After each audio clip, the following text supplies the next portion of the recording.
ఎవ్వరు చూపని కలువరి సిలువ ప్రేమ ఇది. కాలాలే మారినా మారని ప్రేమ ఇది.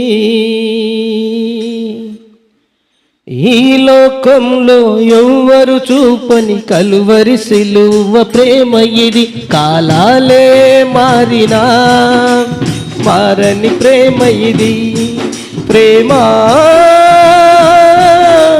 యేసుని ప్రేమ, ప్రేమ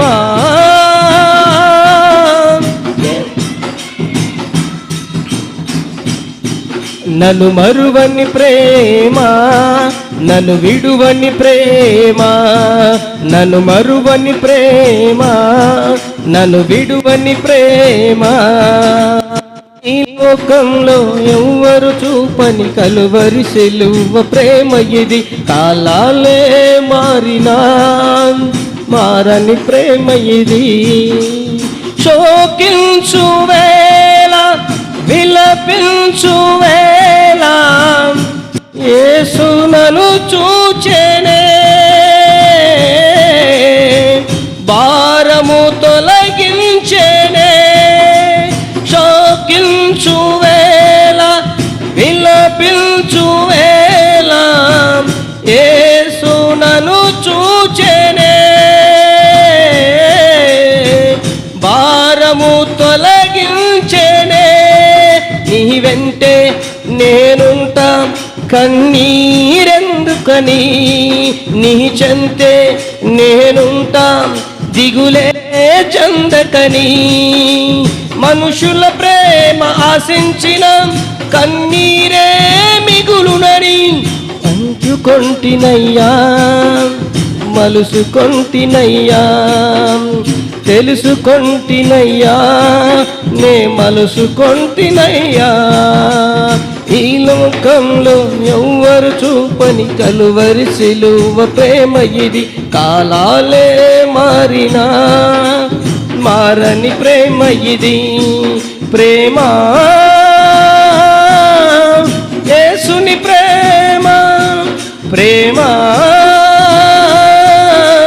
కలువరి ప్రేమ, నన్ను విడువని ప్రేమ, నన్ను మరువని ప్రేమ, నన్ను విడువని ప్రేమ, నన్ను మరువని ప్రేమ, నన్ను విడువని ప్రేమ, నన్ను మరువని ప్రేమ, నన్ను విడువని ప్రేమ, నన్ను మరువని ప్రేమ. Praise the lord. హల్లెలూయా. పరిశుద్ధ గ్రంథం బైబిల్ నుండి లూకా శుభవార్త 12వ అధ్యాయము 24వ వాక్యమును చదువుదాం. లూకా శుభవార్త 12వ అధ్యాయము 24వ వచనం చదవండి. కాకుల సంగతి విచారించు చూడుడి, అవి విత్తవు కొయ్యవు, వాటికి గరిష లేదు, కొట్టు లేదు, అయినను దేవుడు వాటిని పోషించుచున్నాడు. మీరు పక్షుల కంటే ఎంతో శ్రేష్ఠులు. దేవునికి స్తోత్రం. హల్లెలూయా. దేవుడే, యేసయ్యే, సాక్షాత్తు ఆ ప్రభువే మనము చాలా శ్రేష్ఠులము అని చెబుతూ ఉన్నాడు. పక్షుల కంటే శ్రేష్ఠులు మీరు అని ప్రస్తావిస్తూ అక్కడ కాకులను విచారించుడి అన్నాడు. ఈ మాట చదువుతూ ఉన్నప్పుడు నాకు నచ్చింది, పక్షులు ఎన్నున్నాయి ఈ సృష్టిలో. దేవుడు సృజించిన పక్షులు ఎన్నో ఉన్నాయి. అయితే కాకులను అని అన్నాడు. ఎందుకు ఏంటి అని నేను కాస్త ఆలోచన చేశాను. ఎన్ని రకాలైనటువంటి పక్షులు ఉన్నాయి కదా, అన్నిటినీ పక్కన పెట్టి కాకులను గురించి విచారించుడి అని చెప్తున్నాడేంటి అని ప్రభు సన్నిధిలో పూర్వకంగా నేను తెలుసుకున్న సంగతులు కొన్నిటిని మీకు తెలియచేయాలని ఆశపడుతూ ఉన్నాను. ప్రైజ్ గాడ్, హల్లెలూయా. కాకులు వాస్తవానికి అవి అల్లరి చేసేవి, అవునండి. కింద కూర్చోలేకపోతే పైన కూర్చోండి దయచేసి. చైర్స్ ఉన్నాయి, అవి చాలకపోయినా ఇంకా చైర్స్ ఉన్నాయి, ఇబ్బంది పడకండి. కాకులు అల్లరి చేసేవి. కాకులను నీచముగా చూస్తాం, అవునా? ఒకవేళ బలి ఇవ్వడానికైతే కాకులను ఎవరైనా ఎన్నుకుంటారండి? ఎన్నుకోరు. ఈ కాకులు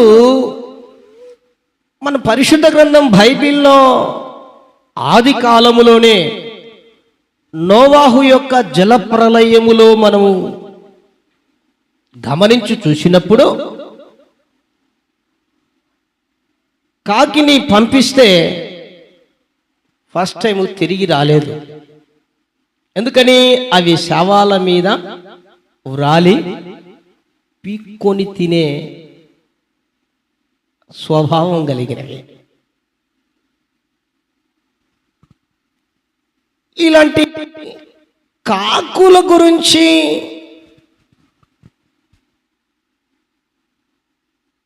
విచారించుడి అంటున్నాడంటే ఈ కాకుల్లో ఏదో కొన్ని ప్రత్యేకతలైన ఉండి ఉంటాయి. అందులో చెప్పినవారు ఎవరని చెప్పినవారు?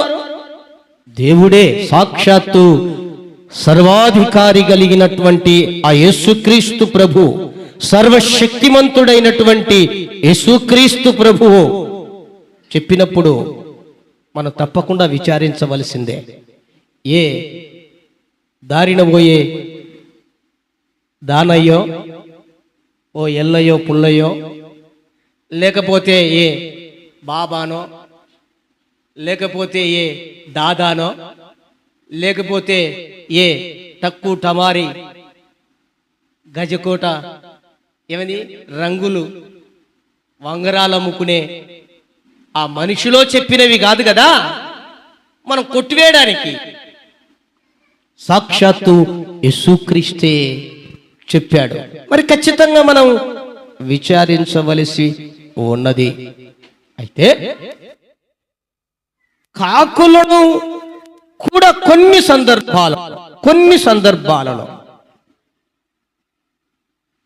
మనుషులు వాడుకుంటారు. దేనికి? పిండ ప్రదానం చేసేటప్పుడు.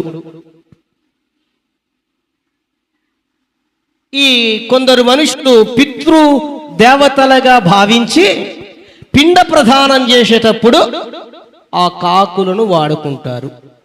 అటు అయిపోయిన తర్వాత కాకి కాకి కాకి తాతయ్య, మా ఇంట్లోకి రా తాతయ్య, కాకి తాతయ్య, నేను మీకు డబల్ బెడ్రూమ్, లేకపోతే ఏసీ, లేకపోతే కూలర్, లేకపోతే నీకు మాంసం, ఇలాగా వసతులన్నీ కల్పిస్తాను, కాకి తాతయ్య రామ దగ్గరకు వచ్చి మా ఇంట్లో ఉండు అని అంటారా?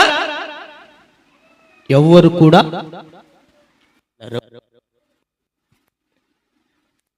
లేదు. ఒక 4-5 కాకులు ఇంటి దగ్గరనో, ఇంటి మీదనో, ఇంటి బయట ఏదో చెట్టు మీదనో కావు కావు కావు కావు కావు అని అరుస్తున్నాయి అనుకో, ఆ పక్కింటి అమ్మ ఏమంటది?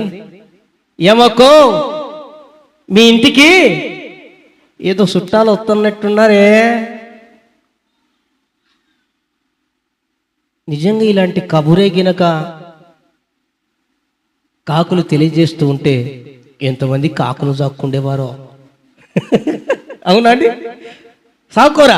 ఎక్కడో కాకినాడలో ఉన్నటువంటి వ్యక్తి కావు కావు అంటానే మన కడపకు వస్తారు అని కబురు పంపిస్తూ ఉన్నప్పుడు మరి కాకులను ఏమంటే పోషించుకోరా?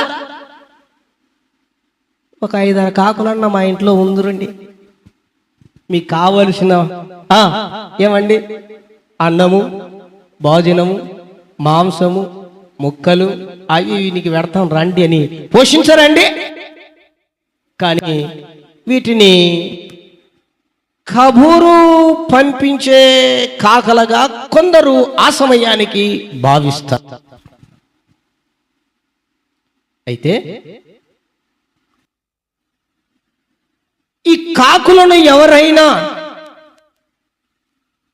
ప్రేమిస్తారా? ఈ కాకులను ఎవరైనా లోపలికి రాణించుకుంటారా? ఈ కాకులు లోపలికి వస్తే పిలిచికి తినే వాటిని ఇస్తారా?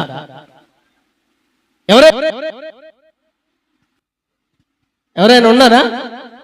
ఎవరు లేరు. నేను చెప్పాను ఇదివరకే అవి నీచముగా చూడబడుతున్నవి అని. పొరపాటున ఇంటి దగ్గరకు వచ్చి ఇంటి ముందర ఏదైనా రాలిందే అనుకో, ఇంటి బయట ఏవైనా పెట్టినప్పుడు మనం ఏం చేస్తాం? వెంటనే ఒక కర్ర తీసుకోనో లేకపోతే ఒక రాయి తీసుకోనో ఏం చేస్తాం? దాన్ని కొట్టడానికి, అదిలించటానికి.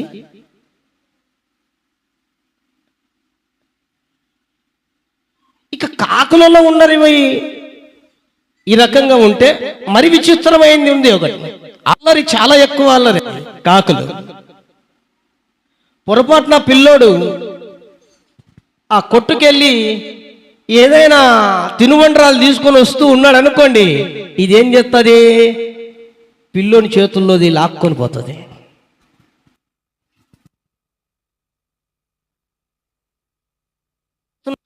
వండుతున్నారు కదండి, అన్నము ఉడికాక ఇప్పుడంటే రైస్ కుక్కర్లను అవి ఇవి అన్నీ వచ్చినాయిలేండి. తర్వాత ఏందని కొలత పెట్టి ఎసురు వేసేది ఇట్లా వచ్చాయి అనుకోండి. అప్పుడు ఆ కాలంలో ఎలాగుండేదంటే ఆ బేషన్కు లేక సరువుకు దాన్ని ఏమంటారు, పతలాంటి దోమతెరడు దీనిలో అలాంటి గుడ్డ కట్టి ఆ గుడ్డకు ఇలా వంచుతూ ఇలా కింద పడకుండా అలా కింద పడకుండా మధ్యలో ఒక గ్లాస్ అల్లడం, గ్లాసో లేకపోతే ఏదైనా సపోర్ట్గా పెడితే వెంటనే పప్పు అవుతుంటుంది కదా ఇంట్లో. ఆ పప్పు ఎంతవరకు వచ్చిందో వెళ్ళి చూసేసరికి బయటికి వచ్చేసరికి ఏం చేసి ఉంటుందంటే కాకి ఆ ఉన్న సపోర్ట్ను తీసేసి ఉంటుంది.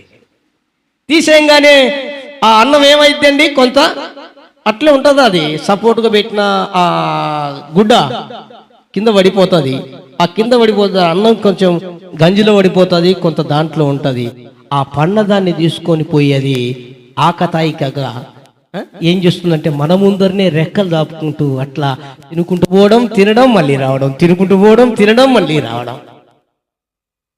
లాగా ఏమండి ఈ కాకుల యొక్క పరిస్థితి మనందరికీ తెలుసు. అయితే కాకులను గురించి విచారించుడి అన్నాడు యేసుక్రీస్తు. అంటే ఆ సంగతులను ఖచ్చితంగా మనం తెలుసుకొని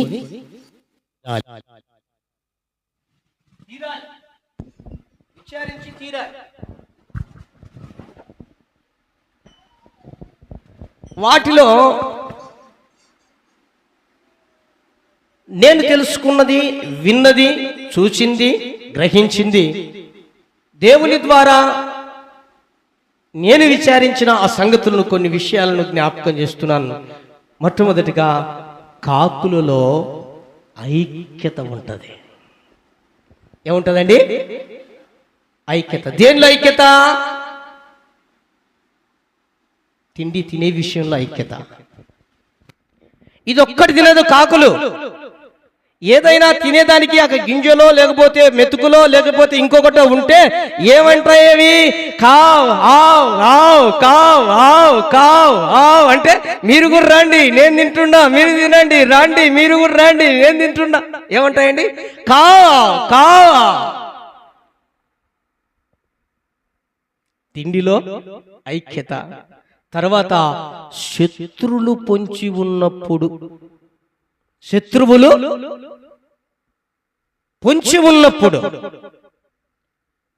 ఒక కాకిని ఏదైనా దెబ్బ కొట్టినప్పుడు లేకపోతే ఏదైనా ఇంకొక పక్షి వచ్చి దాన్ని ఏదైనా చేస్తూ ఉన్నప్పుడు, శత్రువు పొంచి ఉన్నప్పుడు కాకులన్నీ చూడండి చుట్టుకుంటాయి.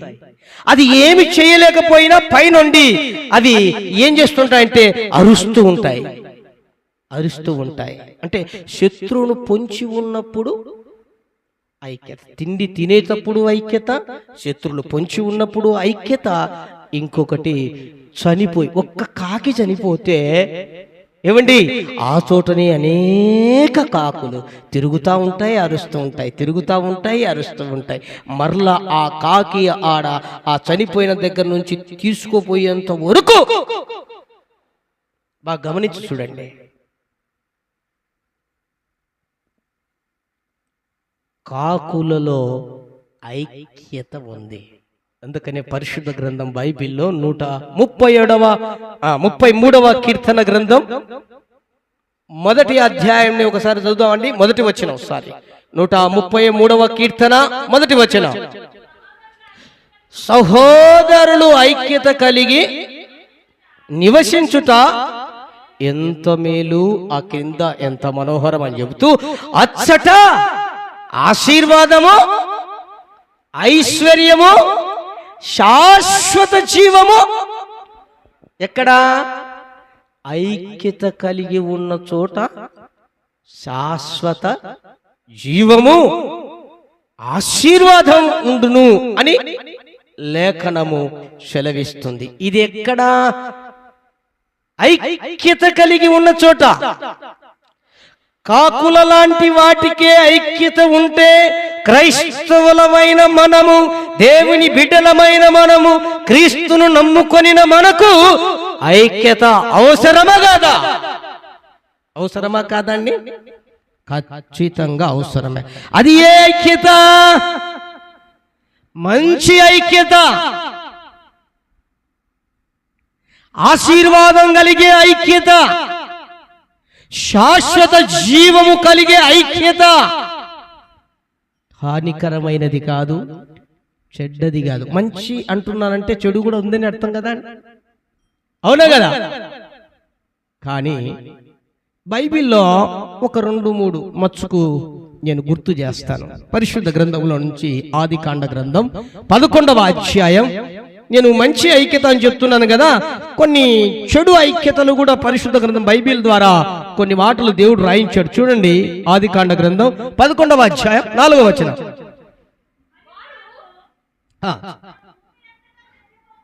మనం భూమి ఎంతంతా చదివిపోకుండా ఒక పట్టణమున ఆకాశమునకు కట్టుకొని ఆ పేరు సంపాదించుకుందుము రండి అని చెప్పి మాట్లాడుతూ ఏం చేస్తున్నారు? చాలు, మళ్ళీ తర్వాత మీరు బాగా చదువుకోండి. బాబేలు అన్న ప్రాంతంలో ఒక గోపురం కడుతున్నారు మనుషులందరూ. దేనికోసం అంటండి? దేనికోసమంట? పేరు సంపాదించుకోవటానికి.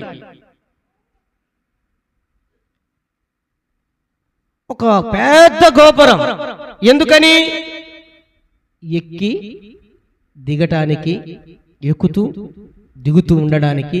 అనగా పైన ఎవరున్నారండి? పైన ఎవరున్నారు?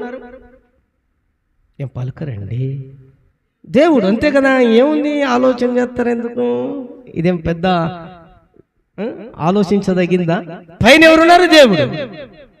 కానీ వీళ్ళు ఏం చేస్తున్నారు? దేవుని దగ్గరికి ఎక్కి దిగడానికి, పోయి వెళ్ళి రావడానికి ఏం చేస్తున్నారు? గోపురాన్ని కడుతున్నారు. అప్పటికి భాష ఒకటే, మనుషులంతా ఒకటే, అలా ఉంది. కానీ దేవుని ప్రణాళిక ఏంటో తెలుసా అండి? ఆదికాండ గ్రంథం 1వ అధ్యాయం 28వ వచనంలో చదివితే అక్కడ మనుషులను అచ్యుతన స్వరూపములోనికి దేవుడు కలుగజేసి పుట్టించి ఏం చేశాడంట? ఆయన భూమినంతటిని నిందించి, ఇదిగో ఈ యొక్క అధికారం ఏలడానికి ఆశీర్వదించాడని బైబిల్లో రాయబడి ఉంది. అంటే దేవుని ప్రణాళిక ఏంటి? నేను చెప్పే మాటలు అర్థం అవుతున్నాయా? హల్లెలూయా. ఆత్మ సంగతులు, ఆత్మ చెప్పు సంగతులు దేవుని సంఘం వినుగాక. ఆమేన్. హల్లెలూయా. బాగా అర్థం చేసుకోండి. దేవుని ప్రణాళిక ఏంటి? భూమి మీద ఉండి భూమి మీద జీవిస్తూ అచ్చు తన స్వరూపములో సొగసులో ఏర్పాటు చేసుకొని నిర్ణయించి సృజించిన ఆ మనిషి మానవులు ఈ భూమి మీద ఉన్న వాటిని అన్నిటినీ ఏలటానికి అధికారం పొంది జీవనాన్ని సంతోషంగా ఆశీర్వాదకరంగా కొనసాగించాలన్నది దేవుని యొక్క ప్రణాళిక. కానీ ఈ మనుషుల యొక్క యోచన ఆలోచన ఏంటి? దీనికి భిన్నంగా వ్యతిరేకంగా ఉంది. దేవుడు ఊరుకుంటాడండి? ఊరుకుంటాడా? వారు కడుతూ ఉండగా మధ్యలోకి వెళ్ళిన తర్వాత దేవునికి వ్యతిరేకముగా విరోధముగా ప్రణాళికకు వ్యతిరేకంగా విరుద్ధంగా ఉంది గనక ఒక్కసారి వారందరినీ అలా చెదరగొడితే మొత్తం భూమి మీద చెల్లా చెదురైపోయారట. ఒక్కొక్కరు ఒక్కొక్క చోట, ఒక్కొక్కరు ఒక్కొక్క చోట, ఒక్కొక్కరు ఒక్కొక్క చోట పడిపోయారు. భాషలు తారుమారైపోయారని బైబిల్లో రాయబడింది. అంతవరకు భాష ఒకటే, మనుషులంతా ఒకటే. అయితే ఎప్పుడైతే దేవునికి విరుద్ధంగా ప్రణాళికకు విరుద్ధంగా వీరు జతకట్టి ఐక్యతతో ఏదో సాధిద్దాం, ఏమో చేద్దాం, ఏదేదో పూనుకుందాం అనుకున్నారు. ఏం చేశాడంటే దేవుడు దేవుని ప్రణాళికకు వ్యతిరేకంగా విరుద్ధంగా మీరు జతకట్టి ఐక్యతగా ఉంటారా? ఈ చెడ్డ ఐక్యత నాకు ఇష్టం లేదని చెప్పేసి దేవుడు చెదరగొట్టేశాడు. భూమి మీద చెదిరిపోయారు జనులు.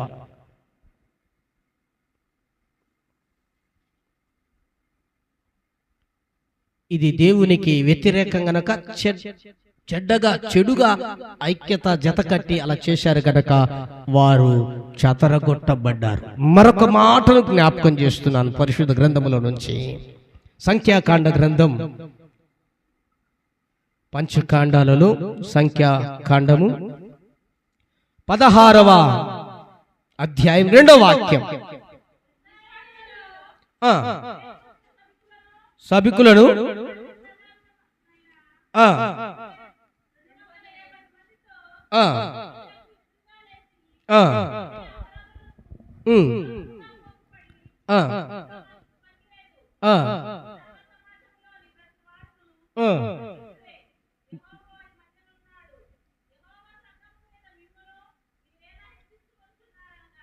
చాలా ఇక్కడ జరిగినటువంటి సంగతి క్లుప్తంగా మీకు తెలియచేస్తాను. మోసే తన సహోదరుడైన అహరోను దేవుని సేవలో ముందుకు కొనసాగుతూ నాయకులుగా ఎంచబడి ముందుకు వెళ్తూ ఉన్నప్పుడు కొంతమంది వ్యతిరేకంగా విరోధంగా లేచి ఒకరికి ఇద్దరుగా, ఇద్దరికి నలుగురుగా, అలాగూ దాదాపు 250 మంది ఏం చేశారంట? దైవజనునికి వ్యతిరేకంగా మాట్లాడారు.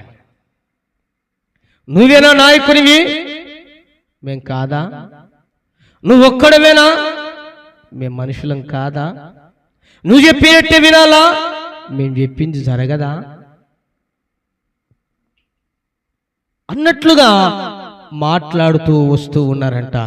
ప్రియ దేవుని బిడ్డలారా, వ్యతిరేకంగా లేచారంట.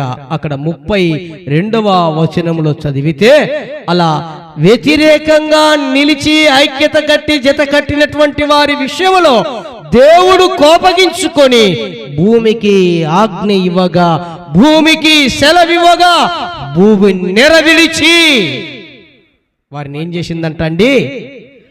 మృంగి వేసింది. అక్కడెవరున్నారు? కోరాహు కుమారులు ఉన్నారు. ఏమండి?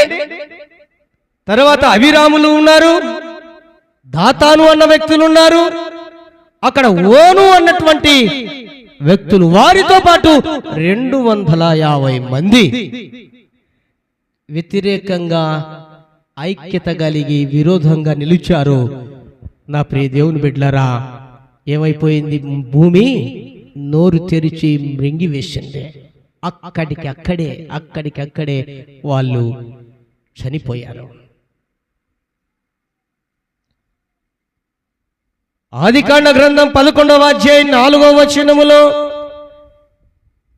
దేవునికి, దేవుని ప్రణాళికకు వ్యతిరేకంగా జట్టు కట్టి ఐక్యత కలిగి వారు ప్రయాణం చేశారు, వారిని చెదరగొట్టాడు. సంఖ్యాకాండం 16వ అధ్యాయం 2వ వచనములో తన సేవకుడైనటువంటి మోషేకు వ్యతిరేకముగా లేచి దేవుని సేవకునికి వ్యతిరేకముగా 2గా 4గా లేదా కొంతమందిగా 250 మందిగా ప్రోగు చేయబడి వ్యతిరేకంగా మాట్లాడారు. 32వ వచనములో భూమి మింగి వేసింది. ఇంకొక మాటను జ్ఞాపకం చేస్తున్నాను పరిశుద్ధ గ్రంథములో నుంచి. న్యాయాధిపతుల గ్రంథం 20వ అధ్యాయం 11వ వచనం. వీటి గురించి తర్వాత నేను విశదీకరించి కొన్ని సందర్భ సహితంగా మాట్లాడతాను. జస్ట్ అట మీకు ఇంటిస్తున్నాను. న్యాయాధిపతుల గ్రంథం 20వ అధ్యాయం 11వ వచనం. కాబట్టి ఇశ్రాయేలీయులందరూ ఒక్క మనుషుడైనట్టుగా ఏకీభవించి ఈ ఊరి వారితో యుద్ధము చేయటం కూడిరి. చాలు. ఒక్క మనుషుడైనట్టుగా ఏకీభవించి ఊరు వారంతా ఒకటయ్యారంట ఇశ్రాయేలీయులు. ఎప్పుడో పైన వచనాలు మీరు బాగా చదివితే అక్కడ ఒక ఆయన ఉన్నాడు, ఆయనకు ఉపపత్ని ఉంది, ఒక స్త్రీని తీసుకున్నాడు.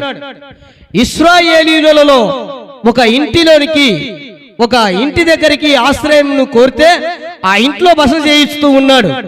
ఆ బస చేయించున్నటువంటి సందర్భంలో కొంతమంది ఆకతాయి కుర్రవాళ్ళు ఆ ఇంటిని చుట్టుముట్టి అందులో ఉన్నటువంటి ఆ స్త్రీని భయంకరంగా చెడగొట్టి హింసించి చెడిపివేసి చంపేశారు.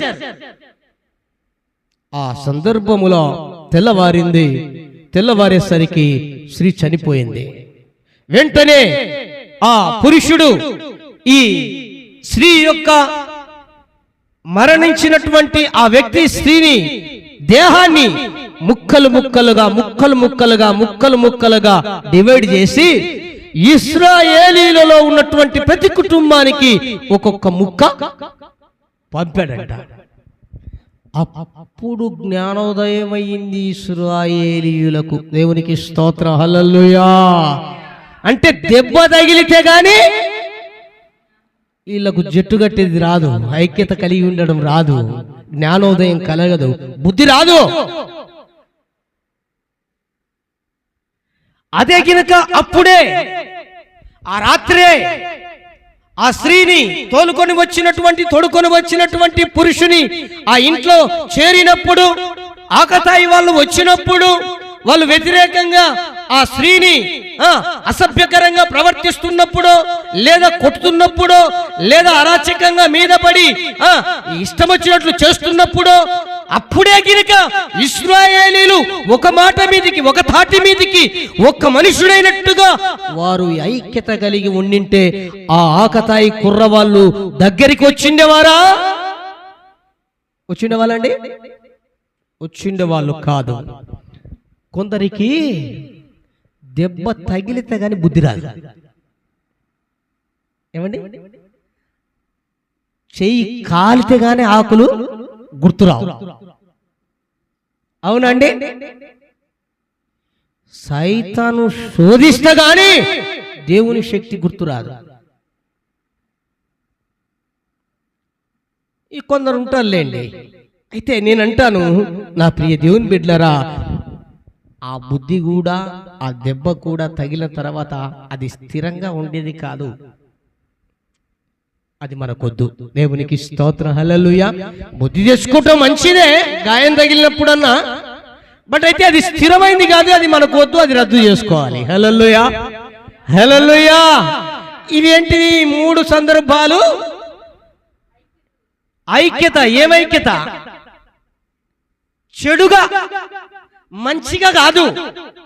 మంచితనానికి ఐక్యత కాదు, ఆశీర్వాదానికి ఐక్యత కాదు. వీరు దేనికి ఐక్యత కడుతున్నారు, జత కడుతున్నారు? చెడుకో.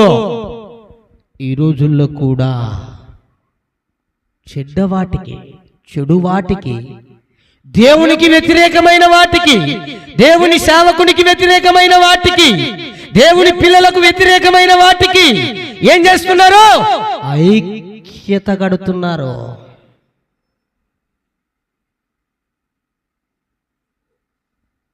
జట్టు కడుతున్నారు. కానీ ఈ ఐక్యత కాదు మనకు కావాల్సింది. సహోదరులు ఐక్యత కలిగి నివసించుట ఎంత మేలు, ఎంత మనోహరము, అచ్చట ఆశీర్వాదము, శాశ్వత జీవం ఉండును అన్నాడు. అదే అపోస్తుడైన పౌలు ఎఫెసీలకు రాసిన పత్రిక 4వ అధ్యాయం 1వ వచనములో రాయబడిన మాట ఒకసారి చదువుదాం. మనకు ఈ ఐక్యత కావాలని ఆశపడుతుంది కాబట్టి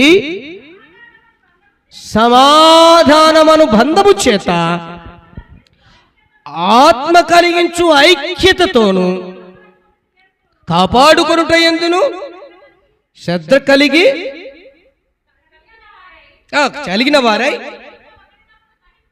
ప్రేమతో ఒకరినొకరు సహించుచు మీరు పిలువబడిన పిలుపునకు తగినట్టుగా దీర్ఘశాంతముతో కూడిన సంపూర్ణ వినయముతోను సాత్వికముతోను, దేవునికి స్తోత్రం, హల్లెలూయా, నడుచుకొనవలెనని ప్రభును బట్టి ఖైదీనైన నేను మిమ్మల్ని బ్రతిమలాడుచున్నాను. హల్లెలూయా. దేన్ని బట్టి అంటండి? సమాధాన సంబంధమైన ఆత్మ కలిగించు ఐక్యత. ఈ ఐక్యత చేత, ఆత్మ కలిగించు ఐక్యత చేత నీవు దేవునితో నడవాలి, దేవునిలో నడవాలి, దేవుని బిడ్డలుగా ఉండాలి, దేవునిలో జీవించాలి. అప్పుడు అలాంటి ఆత్మ కలిగించు ఐక్యత నీలో కలిగితే కులం లేదు, మతం లేదు, వర్గం లేదు, వర్ణభేదం లేదు, భాష తేడా లేదు, ఇంకా ప్రాంతీయం అనే భేదం అసలే లేదు. కానీ చెడ్డ సంబంధమైన ఐక్యత కలిగి ఉంటే ఏమైపోయిందంటే మనకు చెడునే దాపురిస్తుంది. అందుకనే పౌలు గారు అంటారు, ఆత్మ కలిగించు ఐక్యత. కాకులకుంది ఐక్యత, క్రైస్తవులమైన మనకు కావాలి, దేవుని పిల్లలమైన మనకు కావాలి ఐక్యత, ఆత్మ కలిగించు ఐక్యత. హల్లెలూయా. ఐక్యతను ఇవ్వా ప్రభు, సమైక్యతను మా సంఘములలో ఉంచబాబు, ఉంచవా ప్రభు, సమైక్యతను మా సంఘములో ప్రభు. పెట్టినాడ్యా సతాను కలహంబులను ఎడరగొట్టినాడ్యా విశ్వాసులు, పెట్టినాడ్యా సతాను కలహంబులను చెడగొట్టినాడ్యా విశ్వాసులను. గతించా తండ్రి అపవాదిని, అపరమును మాకివ్వా ప్రభు, గతించా తండ్రి అపవాది, ఫలములు మాకివ్వా ప్రభు.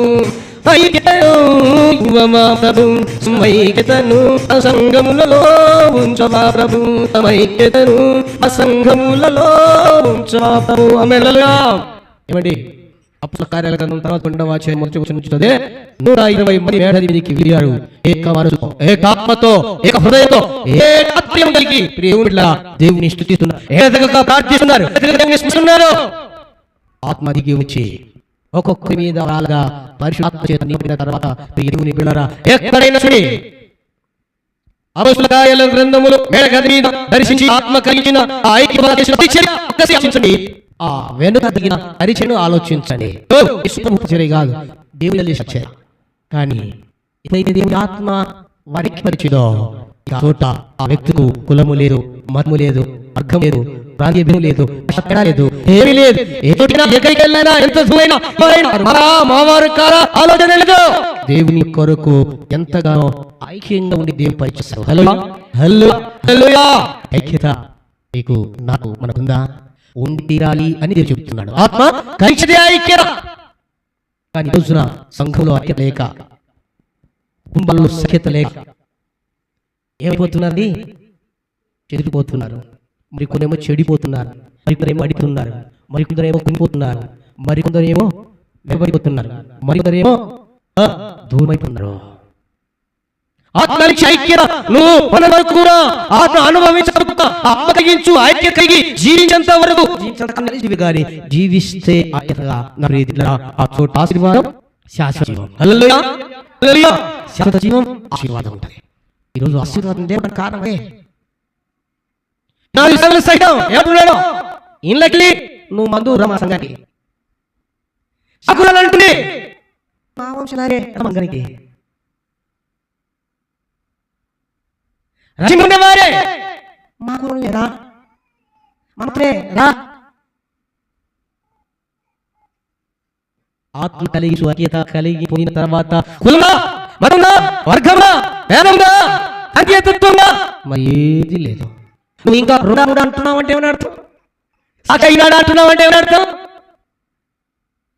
ఇంకా మనరామలుగా అంటున్నావు అంటే ఏమని అర్థం?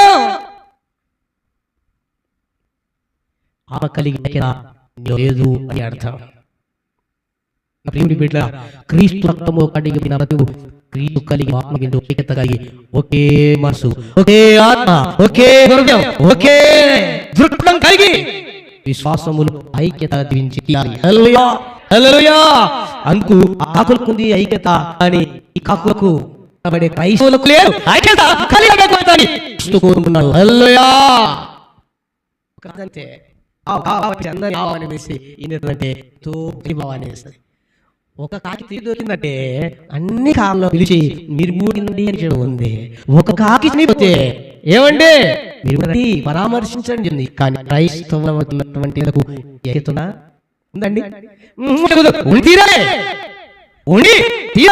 అంటే కాకుల కంటే మనం శ్రేష్ఠులం కదా.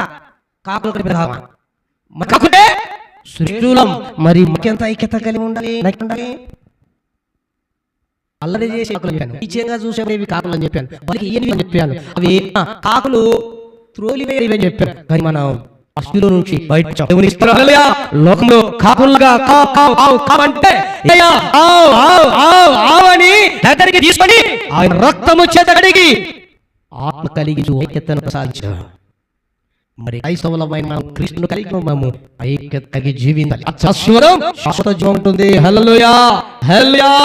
మొదటి ఐక్య జ్ఞాపకం చేస్తున్నాను. మొదటి రాజుల గ్రంథం 17వ అధ్యాయం 4వ వాక్యం.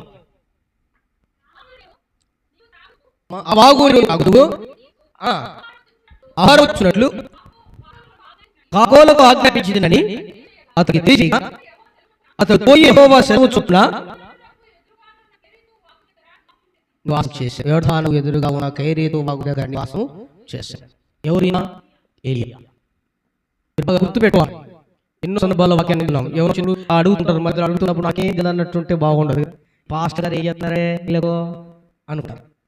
కాబట్టి జ్ఞాపకం చేస్తున్నా. ఎవరైనా ఏలియా. దేవుడు అడుగుతున్నాడు, నువ్వు వాళ్ళకి ఆ చోట దగ్గర నీకు కావలసిన నీళ్ళు, నీకు కావలసిన ఆహారం నీకు కాకుల ద్వారా ఏమండి కాకు వాస్తవానికి ఆహారం తినేవి కానీ ఇచ్చేవి పెట్టేవి ఎప్పుడు చూసా. మరి మాంసం ముద్దలంటే మనం అంటే గత్తపోతున్నారు ఇల్లుడు అని అదేం చేస్తాయి కాకు. మాంసం అంటే అసలు కంపాడ ఏది కంప ఏపెట్టదు దాన్ని తీసుకుని సరే ఎత్తుకోపోతుంది. అంటే అంత ప్రీతి, అంత ఇష్టం. ఇవి కాదు కానీ తినడానికి ఇయడానికి ఏం చేస్తాడంట దేవుడు? కాకులు ఇల్లు నీ కారం ఇచ్చిస్తాయి. కాకురా, ఓ కాకులరా, ఇదో నాకుడు ఏలియా కుమారుడు పలానాడు, తీసుకోండి మాంసం తీసుకోండి.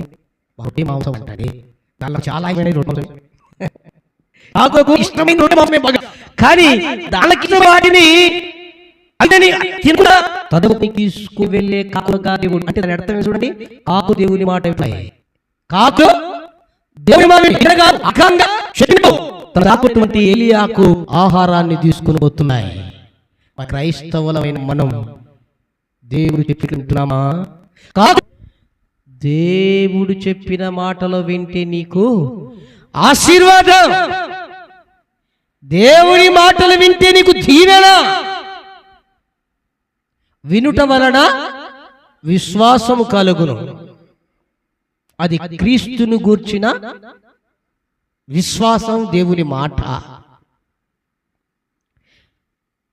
నా మాటలు మీరు వింటే, ద్వితీయోపదేశకాండం 28వ అధ్యాయం చదవద్దు, తర్వాత జ్ఞాపకం చేసుకోనండి. నేను ఆజ్ఞాపించిన నా మాటలన్నీ మీరు వింటే, ఆ ప్రకారంగా నడుచుకుంటే మీరేం చేయబడతారంట అండి? హెచ్చుగా దీవించబడతారు, ఆశీర్వదించబడతారు. కాకులకు తెలిసింది, కానీ క్రైస్తవులకు తెలిసి రాలే. ఇంకా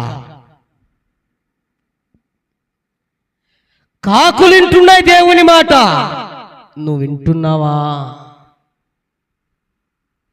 కాకులు దేవుని మాట విని ఆ ప్రకారంగా నడుచుకొని అవి తినకుండా సేవకునికి పెడుతున్నాయి, సేవకుని పోషిస్తున్నాయి.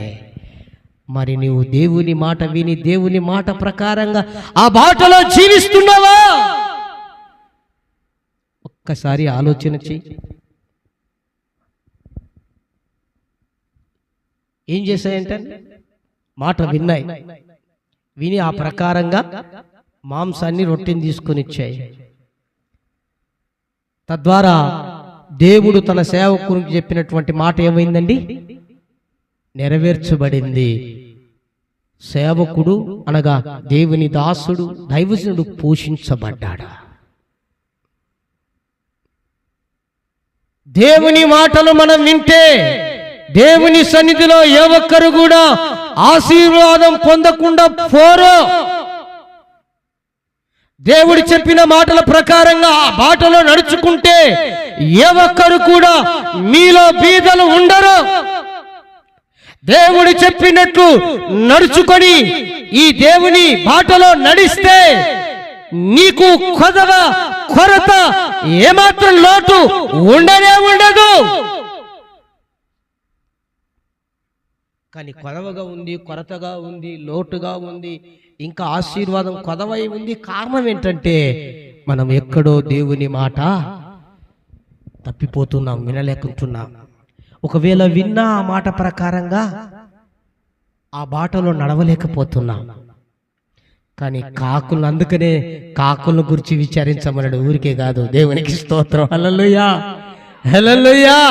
కాకులను చూసినా ఒకసారి బుద్ధి తెచ్చుకోరా, కాకులను చూసినా ఒకసారి బుద్ధి తెచ్చుకో నా కుమార్తె, కాకులను చూసినా ఒకసారి జ్ఞానోదయం తెచ్చుకో నా కుమారుడా అని దేవుడు విచారించమన్నాడు.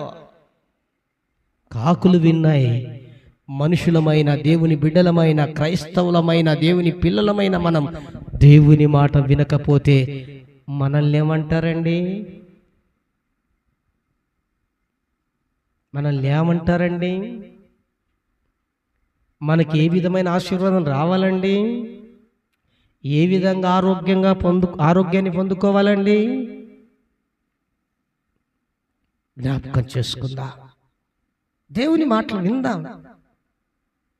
వింటే మనకు ఆశీర్వాదం. విన్నది విన్నట్టుగా వదిలిపెట్టకపోవడం కాదు, ఆ మాటలను మనం ప్రకారంగా నడుచుకోవటానికి ప్రయత్నం చేయాలి. దేవుని దగ్గరికి రావడం మంచిదే, అయితే వచ్చిన వారు వచ్చినట్టు వెళ్ళిపోవడం మంచిది కాదు. నేను కొన్ని సందర్భాల్లో ఇదివరకే చెప్పాను,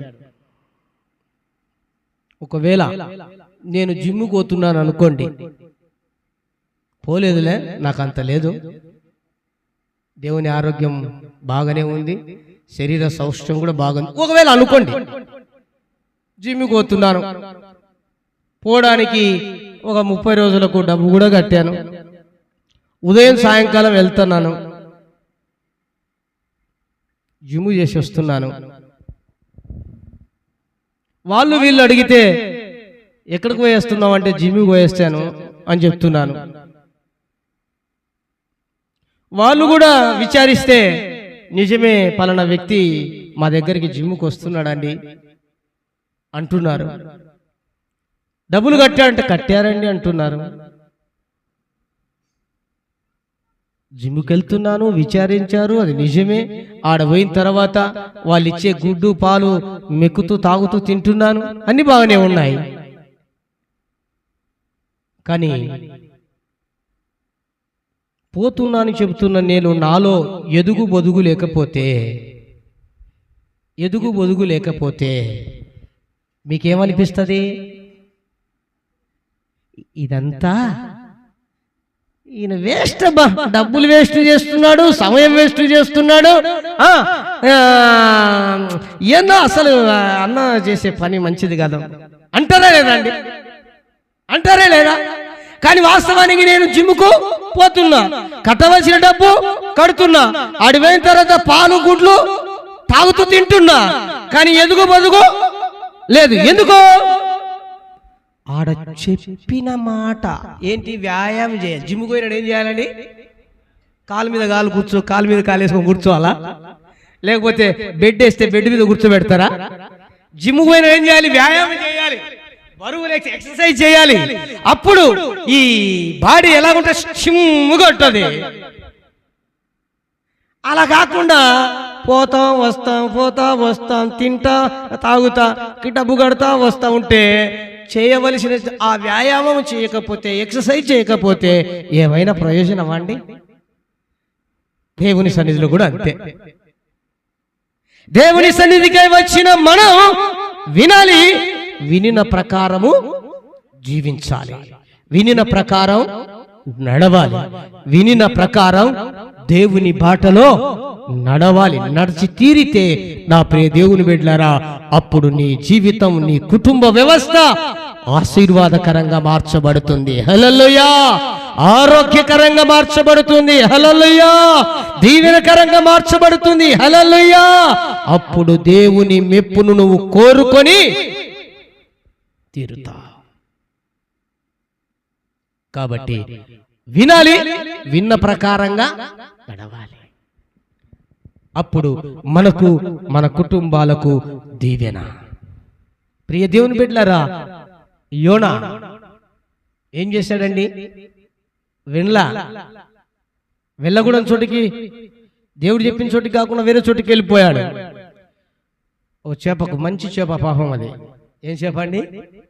మింగిన కూడా ఏమాత్రం కూడా లోపల అరిగించుకోలేకపోయింది. తర్వాత మంచి చేప కాబట్టి సురక్షితంగా దాచిపెట్టింది యోనాను. తర్వాత దేవుడు ఆజ్ఞయగా మరలా ఉమ్మేసింది ఒడ్డుకు. ఎన్ని రోజులు పెట్టుకుంది కడుపులో? 3 రోజులు పెట్టుకుంది కడుపులో పెట్టుకొని చూసుకుందండి. దేవునికి స్తోత్రం. హల్లెలూయా, హల్లెలూయా. ఆ మధ్య కాలంలో నాతో కొందరు అన్నారు, అన్నా కొందరు నిన్ను పాస్టర్ అమ్మను ఇలా అనుకుంటున్నారన్నా అనింది. ఏమనుకుంటున్నారమ్మా? వాళ్ళు సేవ చేస్తారు, పనికి పోతారే, సేవ చేస్తాడు, ఆటో వేస్తాడే, పరిచర్య చేస్తాడు, ఇలా ఉంటారే. సేవకులు అంటే ఎట్లుండాలో తెలుసా?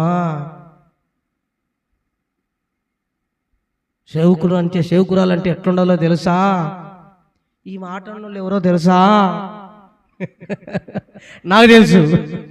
వాళ్ళ జీవితాలు ఎట్లుంటాయో తెలుసా? నాకు తెలుసు.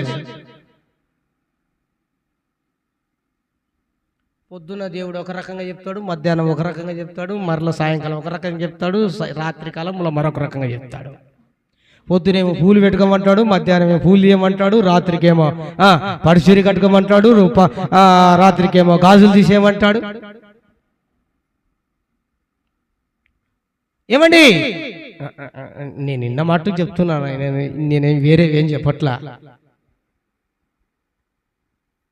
పాపం మనోళ్ళు కొందరు నిజమే, సేవకుడంటే సేవకురాలంటే పనికి పోకూడదు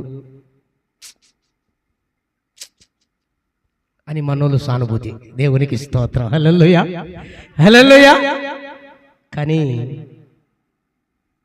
ఈ చేప కడుపులో పెట్టుకొని చూసుకుంది ఎవరిని? మరి మీరు మమ్మల్ని కడుపులో పెట్టుకొని చూసుకుంటే మేము పోయిందిమా?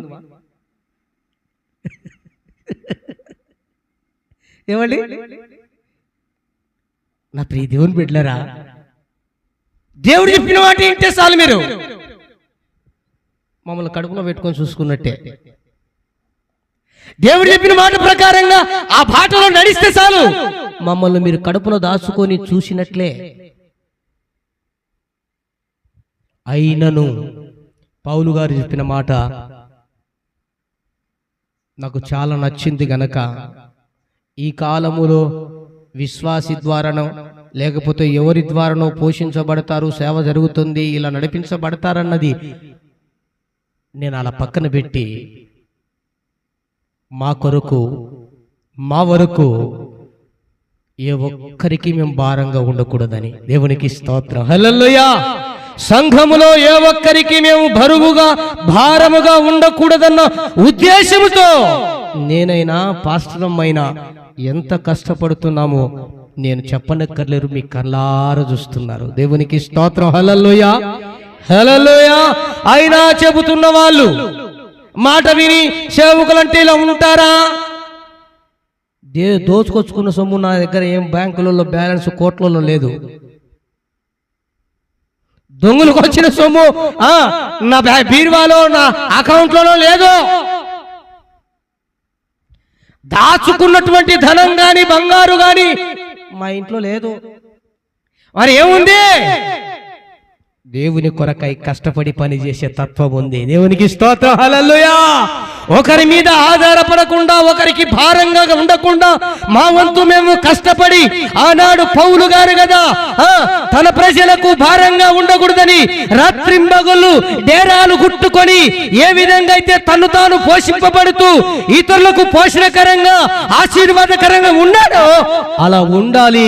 దేవుడు ఎంతకాలం నడిపిస్తే అంతకాలం అని యోచించాం కాబట్టి మీకు సహితం భారంగా ఉండకూడదని మేము నేటి ఈ క్షణం వరకు కూడా ముందుకు కొనసాగుతున్నాం. హల్లెలూయా హల్లెలూయా.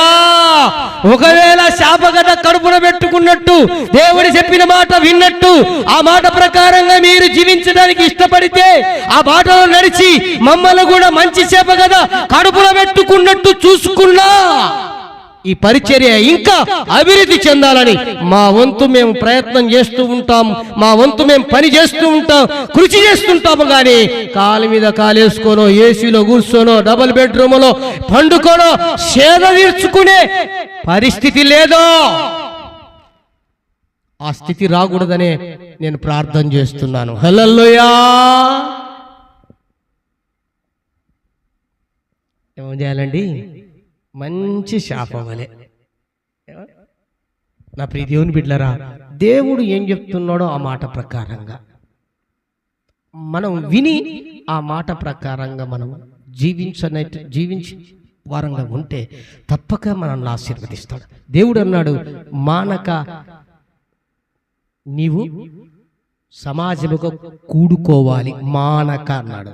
ఆదివారం అంటే సమాజములో కూడుకొనటం మానక అన్నాడు. అంటే దాని అర్థం ఏంటండి? దేవుని సన్నిధిలో మనం దేవుణ్ణి ఆరాధించడానికి ఆదివారం మానడానికి వీల్లేదని దాని అర్థం. దేవుడు అన్నాడు, నా కుమారుడా, నా కుమార్తె, నీ హృదయం మొదట నాకిమ్ము అన్నాడు.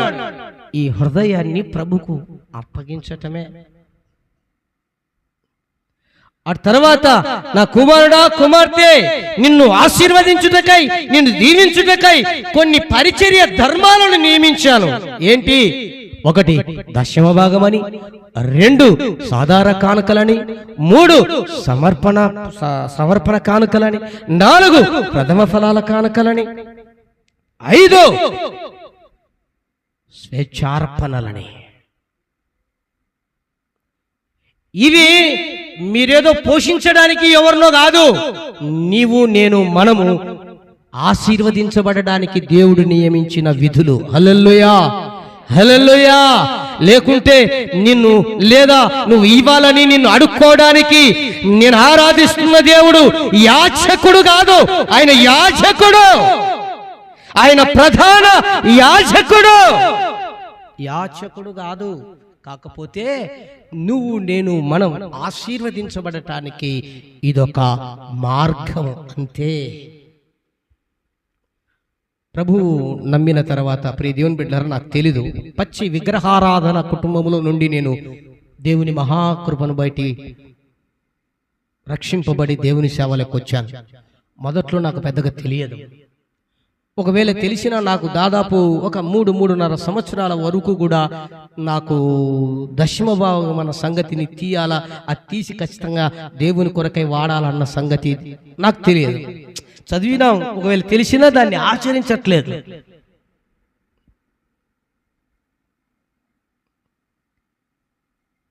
ఒకరోజు నంద్యాల ప్రాంతంలోనికి ఒక సేవకుని పిలిచాం, బహిరంగ సభలకు పిలిచామండి. 3 రోజుల సభలు నిర్వహించాం.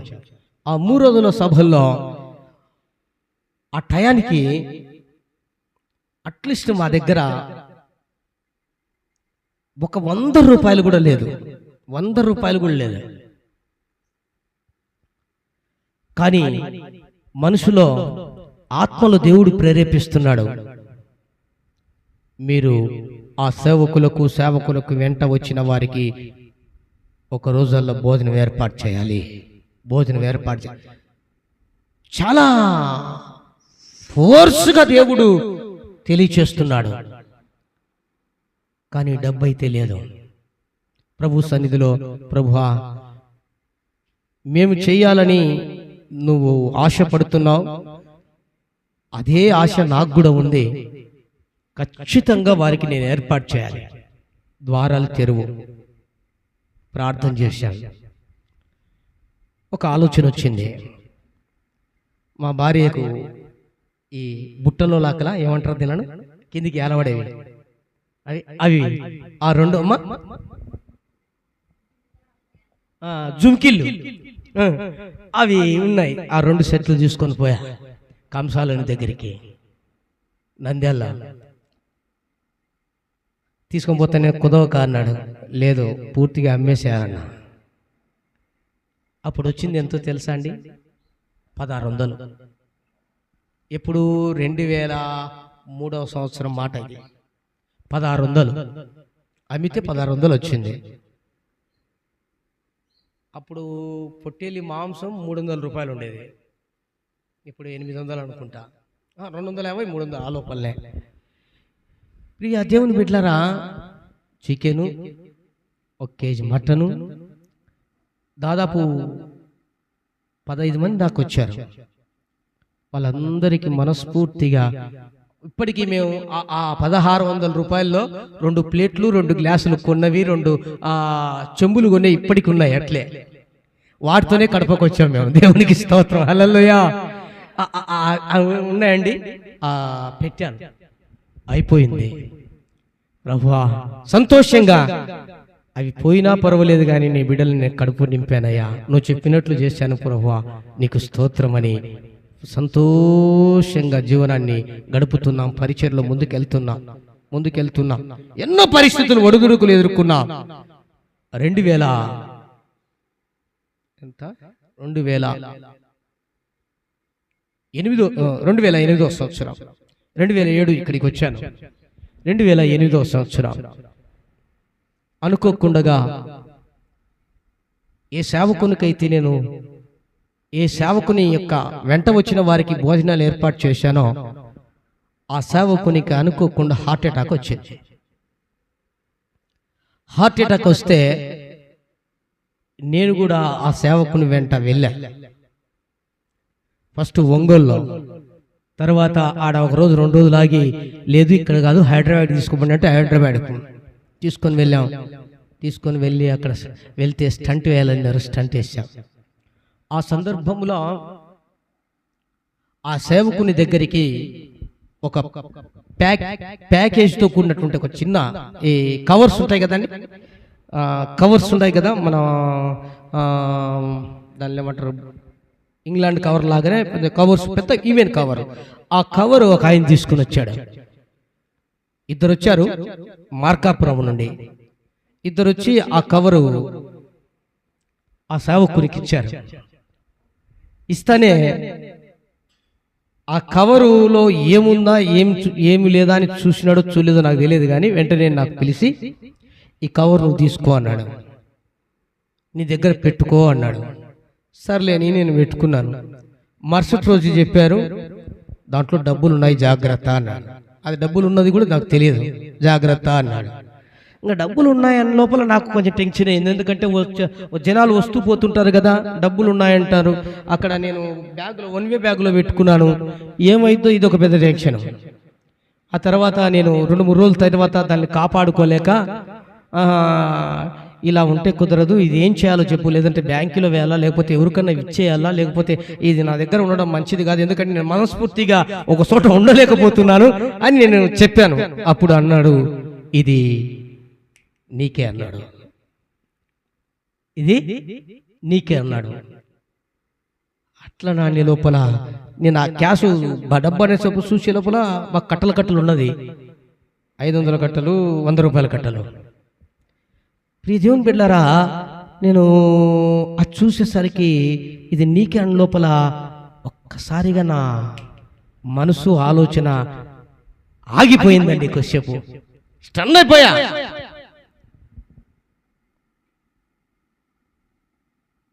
నీకే అన్నప్పుడు నేను దాన్ని కాపాడుకోవాలి, ఇంకా ఏం చేయాలి, దగ్గర ఉంటే కుదరదు, జనాలు వస్తూ పోతున్నారు, ఇది అట్లానే రూమ్లో ఉంటే బాగుండదు అని చెప్పేసి దాన్ని రోజు ఇంత అట్లా బ్యాంకులో వేయడం ప్రారంభిస్తే 1,10,000 రూపాయలు అందులో ఉన్నది. దేవునికి స్తోత్రం. హల్లెలూయా, హల్లెలూయా. ఎంత అండి? 1,10,000 రూపాయలు. నేను ఖర్చు పెట్టింది ఎంత? 1,600 కేవలం. అంత కూడా పెట్టినాను. కొంచెం అంటే మొత్తానికి కొన్ని ప్లేట్లు కొన్నాం, కొంచెం దోషాలు వేసేది ఒకటి కొన్నాం, ఇవన్నీ చెప్పాం కదా. కొన్ని ఇన్స్ట్రుమెంట్లే ఇంటికి కావాల్సిన కొన్ని కొన్నాం. మిగతా డబ్బంతా దానికి పెట్టాం. 1,600 ఖర్చు పెడితే దేవుని సేవకుని కొరకై అదే సేవకుని ద్వారా 1,10,000 రూపాయలు. దేవునికి స్తోత్రం. హల్లెలూయా.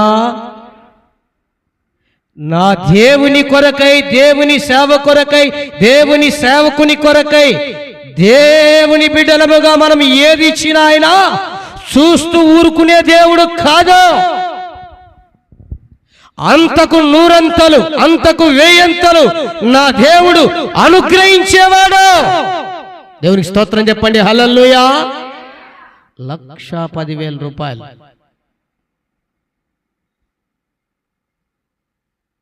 ఓ వారం జరిగింది. వారం అయిన తర్వాత మొత్తం డబ్బులు దాంట్లో వేసి పెట్టాను. 1,10,000 రూపాయలు కౌంట్ అయింది. అదే సేవకునికి స్టంట్ వేయాలి. డబ్బులు అయితే ఉన్నాయి వాళ్ళ దగ్గర, బట్ అయితే వాళ్ళ కుమారుడు ఒకేసారి 2 లక్షలు కట్టాలి స్టంట్కు. ఒకవేళ ఏటీఎంలో నుంచి చూసినా కూడా, అప్పుడు తీసినా కూడా అంత 40,000 రూపాయలు మినిమం వచ్చేది. సో 1, 2, 3, 4, 5, 6 ఏటీఎంలు కలిపినా మాత్రం రాదు. ఏం చేశాడంటే,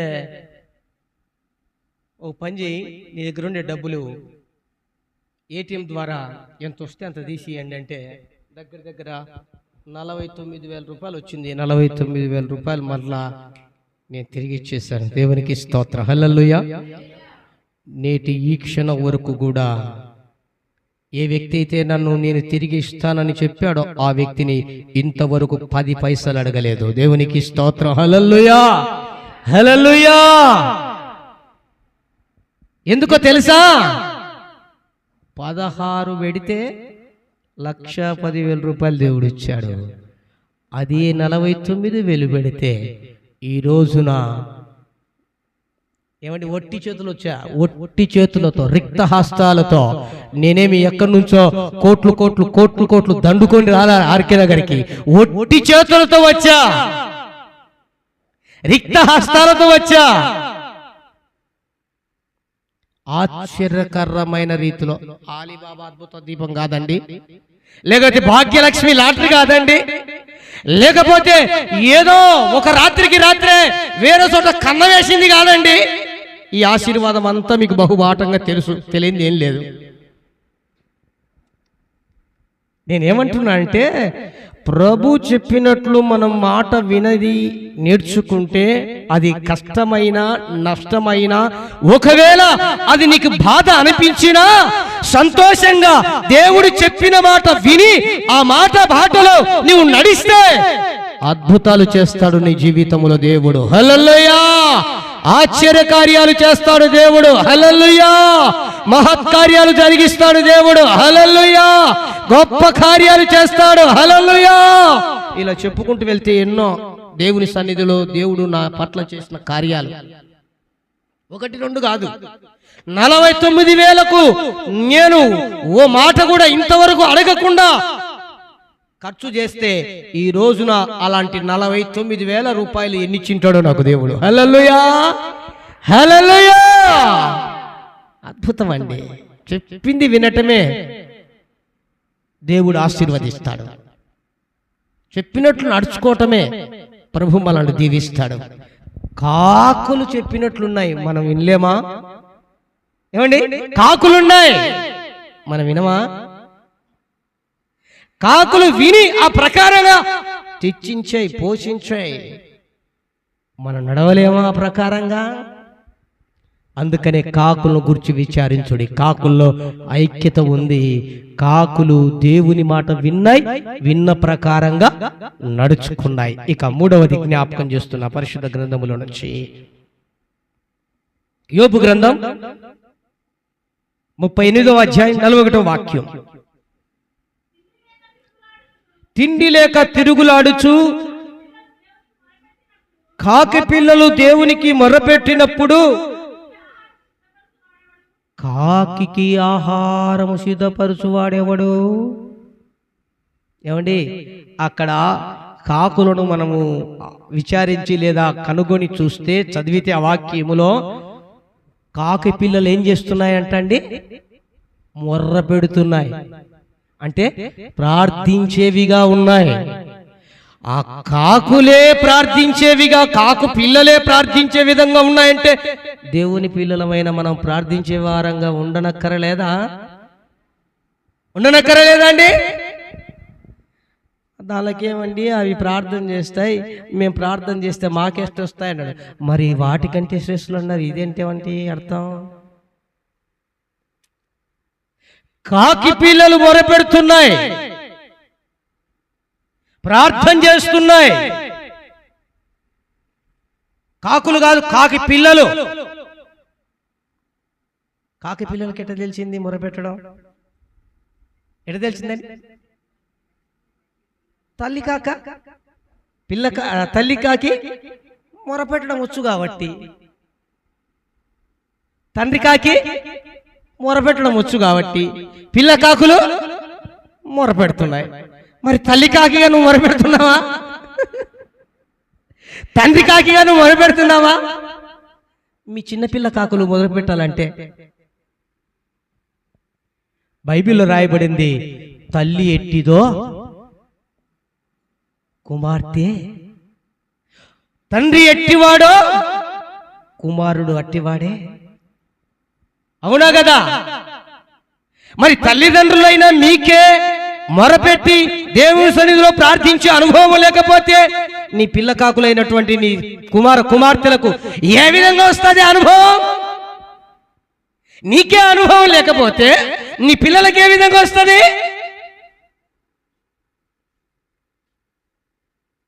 నీకుండాలి మొదటగా తల్లికాకి అయిన నీకు, తండ్రికాకి అయిన నీకు, ఆ తర్వాత పిల్ల కాకులకు, మీ పిల్లలకు కూడా మొరపెట్టే స్వభావం దేవుడిస్తాడు. హల్లెలూయా! హల్లెలూయా. ప్రియ దేవుని బిడ్డలారా, జ్ఞాపకం చేసుకుందాం. కాకులు మొరపెట్టే విధంగా ఉన్నాయి పిల్ల కాకులు. ఒకసారి ఒక తోటలోకి ఒకడు వెళ్ళాడంట. మామిడి చెట్టుకు ఉన్నటువంటి పండును కొట్టుకోవాలని వెళ్ళాడంట. వెళ్ళి ఆ రాయితో 2-3 వేస్తే 2-3 పడ్డాయంట. పడిన తర్వాత గాబరాగా ఆ మామిడి పండ్లు తీసుకొని ఇట్లా వచ్చే లోపల తోటి యజమానుడు వచ్చి ఆగాని పట్టుకున్నాడంట. పట్టుకొని, ఎవర్రా మీ నాన్నెవడు, మీ అమ్మ ఎవడు, పదా ఎక్కడికి వాళ్ళ దగ్గరికి వెళ్దాం పదా అన్నాడంట. అంటే ఎక్కడికి తీసుకుపోతావు సార్ అన్నాడంట. రారా ఊర్లోకి రా, మీ అమ్మ మీ నాయన దగ్గరికి రా, మీ నాయన దగ్గర పోదాం రా. ఎవర్రా మీ నాన్న? ఉండు సార్, ఊర్లోకి ఎందుకు పోవాలా మా నాన్న జున్నికి?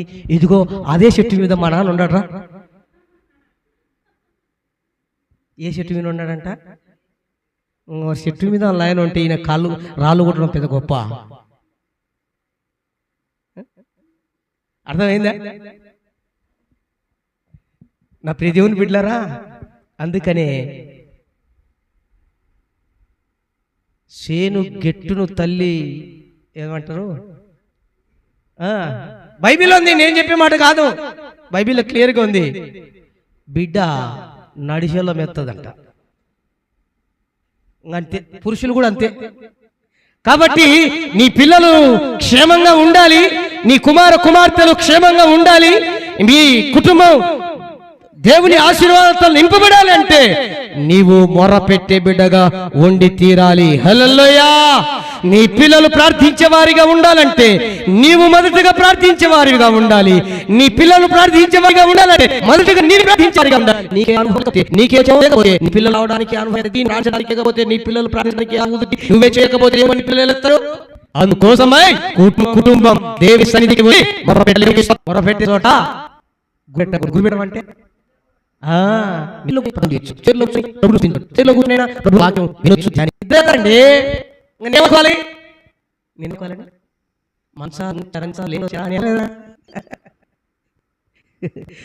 గుర్రు పెరగదు. మనం ఎలా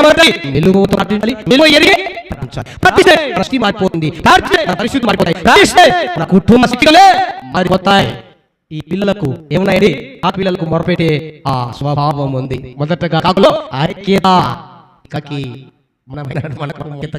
రెండుగా దేవుని మాట వినాలి, నడుచుకోవాలి. మూడుగా దేవునికి మొరపెట్టే వారంగా అనగా ప్రార్థించే వారంగా ఉండాలి. 4 చేసి ముగిస్తా సింపుల్గా. ఏంటి? 4 వాటికి స్థిరమైన గూడు ఎక్కడే చూసారా? ఎప్పుడన్నా కానీ గూడు కట్టుకోవాలి. ఎంతకు కేవలం ఆ గుడ్డ పిల్లలు కనేంత వరకు మాత్రమే ఉండదు. కూడా చూడండి, ఒక రకమైన పులాలు ఎన్ని రకాలు ఉంటాయో ఆ గూడు గమనించండి.